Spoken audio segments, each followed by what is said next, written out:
మహబూబ్ నగర్లో మాట్లాడుతూ జర్మన్ భాష ఎందుకు నేర్చుకోవాలి, విదేశాలలో ఉద్యోగాలు ఎందుకు చేయాలి అని చెప్పి రేవంత్ రెడ్డిని విమర్శించడం జరిగింది.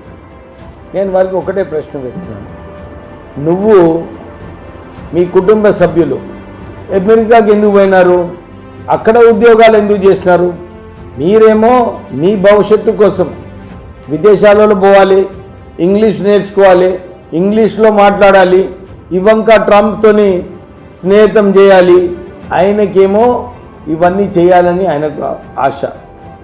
ఇక్కడ అప్పుడు వాళ్ళు 10 సంవత్సరాలు హయాంలో ఉన్నప్పుడు ఇక్కడ ప్రజలకు ఎట్లా ఉద్యోగాలు కల్పించాలి, వీళ్ళకు ఐటీఐలో ఎట్లా బాగు చేయాలి, ఐటీఐలలో ఇన్వెస్ట్మెంట్స్ చేస్తే మన పిల్లలకు స్కిల్డ్ ఉద్యోగాలు వస్తాయి, వీళ్ళందరికీ మంచి జీతాలు వస్తాయని చెప్పి ఆ ఆలోచన లేదు. కానీ ఎప్పుడు ఆ రోజులలో ఆలోచన మా కుటుంబ సభ్యులకు రాజ్యసభ సభ్యులు ఎట్లా చేయాలి, 6 మందికి 6 రాజ్యసభ సభ్యులు చేసినారు. ఆ కుటుంబంలోనే 3 మంత్రులు, ఆ కుటుంబంలోనే 4 ఎమ్మెల్యేలు. అరే మీరు కేవలం మీ కుటుంబ సభ్యుల కోసం ఆలోచించడం లేదు.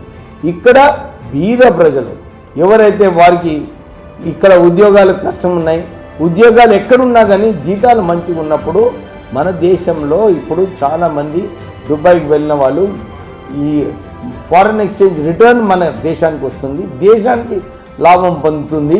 మనం ఆయిల్ కొనేటప్పుడు డాలర్స్ అవసరం. ఇవన్నీ మర్చిపోయి ఫ్రస్ట్రేషన్లో కేటీఆర్ చూస్తున్నాం అన్ని వారి స్పీచెస్లో ఒక ఫ్రస్ట్రేషన్తో ఎట్టనైనా ఈ ప్రభుత్వాన్ని దించాలి.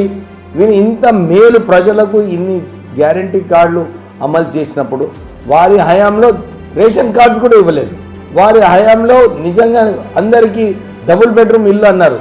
కేవలము కమిషన్ల కోసము కాళేశ్వరం ప్రాజెక్ట్ కట్టడము, ఈ రాష్ట్రానికి అప్పుల రాష్ట్రం చేయడము, 43,000 కోట్ల రూపాయలు వాళ్ళు కాంట్రాక్టర్స్కి ఏదైతే బిల్లు చెల్లించాలో దాన్ని కూడా వారు పే చేయలేదు.